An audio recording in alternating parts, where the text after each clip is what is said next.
Hey everyone, what's going on? Welcome to the channel, Tech with KG. Today we're going to talk about why the Sony OLEDs are the best OLED TVs for the Nintendo Switch and really any SDR gaming.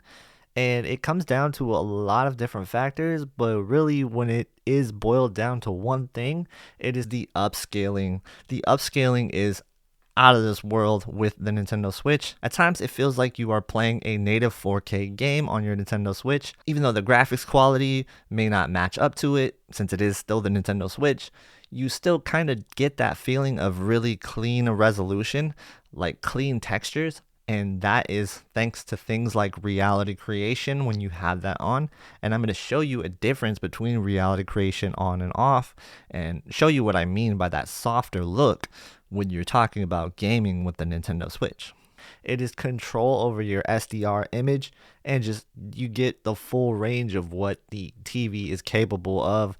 And on an LG OLED, you get a lot of that stuff locked down. I'll show you a little bit of a comparison later. It's not a head-to-head, but it'll switch, and I'll show you guys what it looks like on the LG OLED at the very end of the video, so stay tuned for that. But really, we're going to showcase what the Sony OLEDs can do with SDR gaming and the Nintendo Switch. I'm going to go through my settings so that if you guys want to copy these settings, feel free to. These are just my personal settings.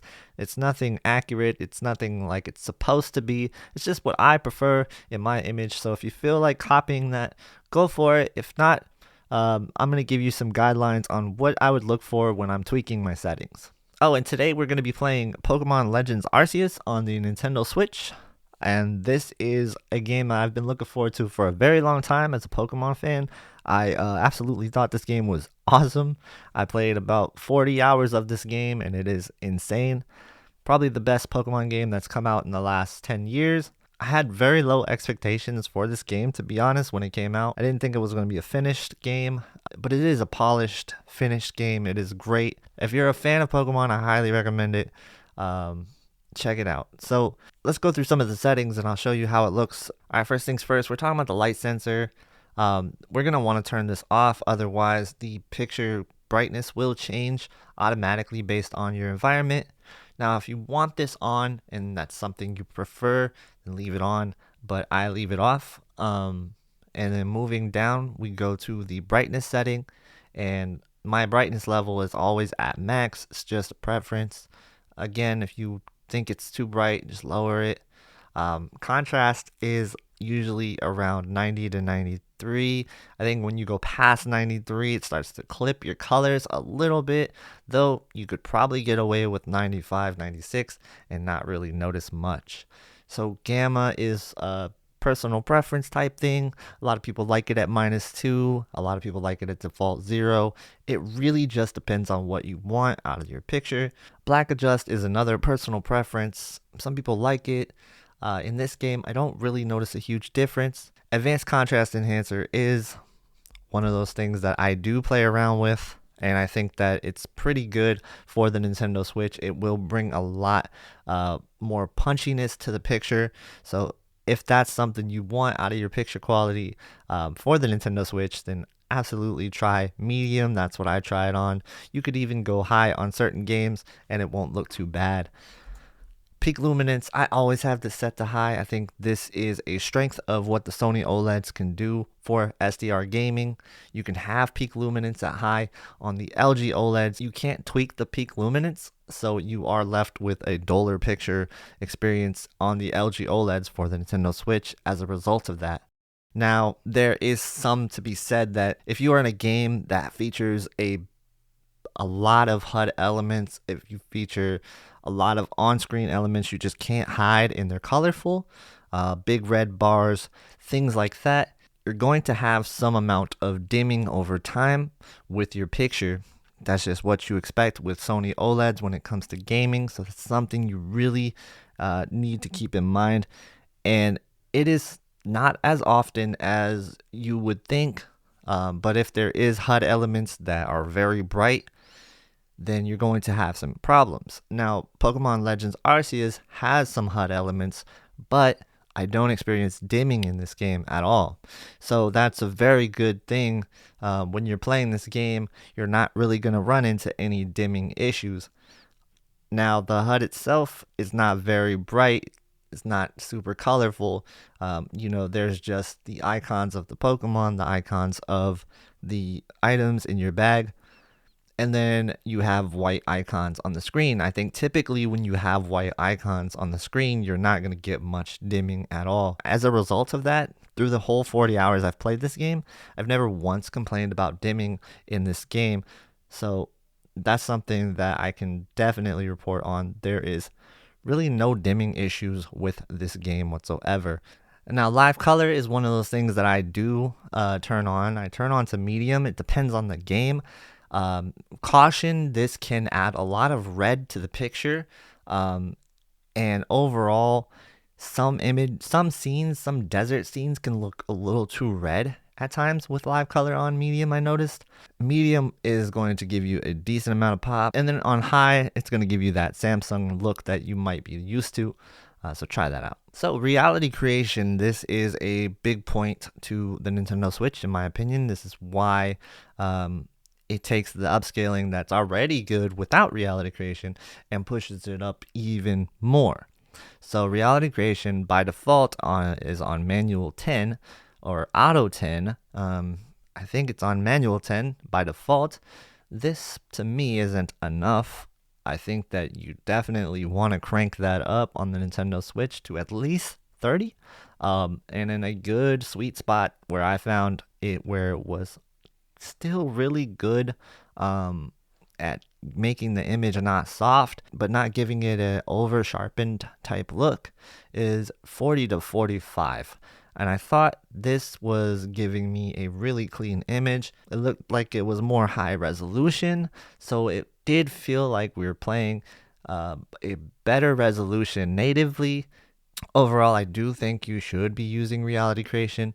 So give that a try, mess around with it, try to slide it up until you think it's too sharp, and then slide it down some more when you get rid of that sharpness, and just kind of find a sweet spot so that the image isn't super soft and giving you that low resolution Nintendo Switch look that you come to expect with the Nintendo Switch.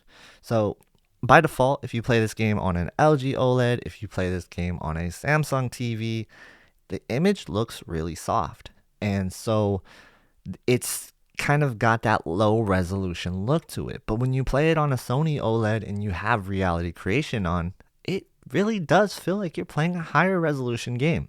And so that, to me, is a big reason why I say that the Nintendo Switch and a Sony OLED is the perfect match. And this could probably go for some Sony LCD TVs as well. I don't have a Sony LCD TV, so I can't really play around with that. Keeping an eye out on the X95K this year, that could probably look really fantastic with the Nintendo Switch. Alright, aside from that, smooth gradation, I don't really have any reason to turn it on, so I just leave it on low really, just on default, that's what it's on. We don't have any banding issues with this game whatsoever. Motion, of course, you don't put any of that stuff on. Video signal, this is all personal preference for you. Maybe you want this on. Keep it on auto most of the time. It's an SDR game. It's best to play this game in SDR. Some people might like HLG. It does give a little bit of an HDR feel to the game, though you are losing out on just kind of the brightness of the game. So you're going to lose out on brightness in certain areas, but with HLG, you may gain some dynamic range back into the picture that you might not have otherwise. But it's not really as it's intended to be played. And so as a result of that, you're going to get some situations that feel a little bit weird and maybe like you're playing in a darker environment when it's really supposed to be bright. Things like that nature.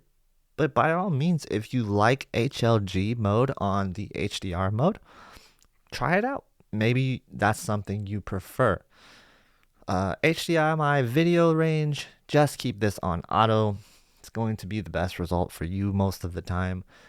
Color space, again, that's a personal preference thing, but I definitely leave this on auto. It's going to let the TV auto select what the game's intended color space is to be.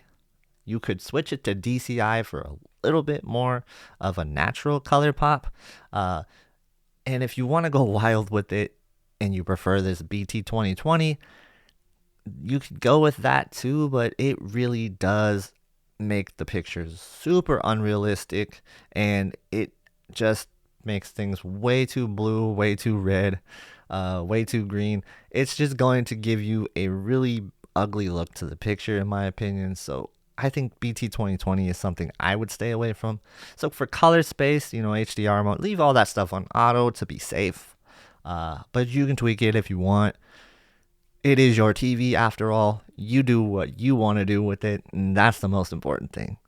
So I hope these picture settings helped you out.